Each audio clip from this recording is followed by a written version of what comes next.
Hi అండి, అందరూ ఎలా ఉన్నారు? ముందుగా అందరికీ శుభ ఆదివారం. ఈరోజు మేము సికింద్రాబాద్ దగ్గరలో తిరుమలగిరిలో ఉన్న సూర్యభగవానుడి ఆలయానికి వచ్చామండి. వినాయకుడు కొండ మీదే చెక్కు ఉంటుంది. ధనుర్మాసం సందర్భంగా సూర్యభగవానుడి టెంపుల్లో ప్రత్యేక పూజలు అనేవి జరుగుతున్నాయి. 7 అశ్వాలతో సూర్యభగవానుడు దర్శనమిస్తాడు. గుడి అయితే మాత్రం చాలా పీస్ఫుల్గా, చాలా ప్రశాంతంగా ఉందండి. ఆదివారం కావడంతో భక్తుల రద్దీ చాలా ఎక్కువ ఉంది. ఆదివారం కూడా ఇంతమంది ఉంటారా అనుకోకండి, చాలామంది ఉన్నారు.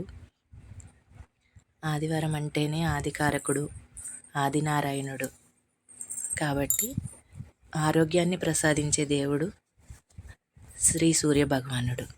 ఇది చిన్న కొండలో సూర్యభగవానుడు విగ్రహం లోపల ఉంటుందండి. ఇది వెనక భాగం. ఈ ప్లేస్లోనే లోపల విగ్రహం ఉంటుంది ముందుకి. ఇక్కడ అశ్వత్థామ వృక్షం కూడా ఉందండి. ఈ గుడి చుట్టూ 12 ప్రదక్షిణాలు చేసి మనం ఏదైనా ఒక కోరిక కోరుకుంటే అది తప్పకుండా నెరవేరుతుందని భక్తుల నమ్మకం.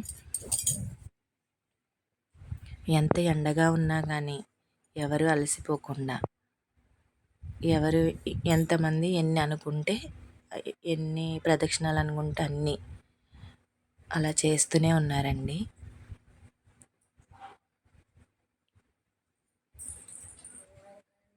ధనుర్మాసం కాబట్టి ప్రత్యేక పూజలు అనేవి జరుగుతున్నాయి. ఎర్లీ మార్నింగ్ 5 గంటలకి అభిషేకం కూడా ఉంటుంది. అభిషేకానికి ప్రత్యేకంగా టికెట్ కూడా ఉంటుంది. కానీ చాలా బాగా చేస్తారు.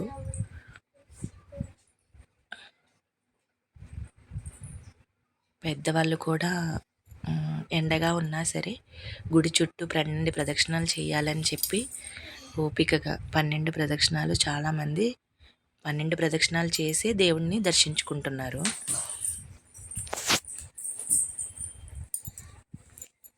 అశ్వత్థామ వృక్షం ఉందండి పక్కకే. శివలింగాన్ని కూడా బాగా డెకరేట్ చేశారు ప్రత్యేక పూజలు జరుగుతున్న సందర్భంగా.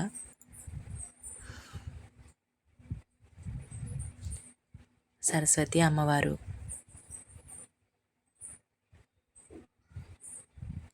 అండ్ దుర్గా అమ్మవారు, నాగదేవత కూడా ఈ ఆలయంలో కొలువై ఉన్నారండి. చుట్టూ పచ్చని ప్రకృతి. గుడి అయితే ఇంకా కన్స్ట్రక్షన్ జరుగుతుంది. పక్కనే గోశాల కూడా ఉందండి.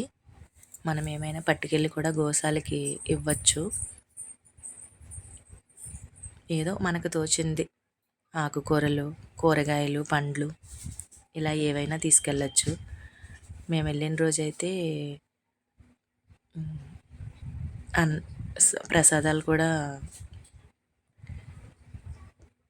ఇచ్చారండి. హోమగుండం కూడా వేశారు.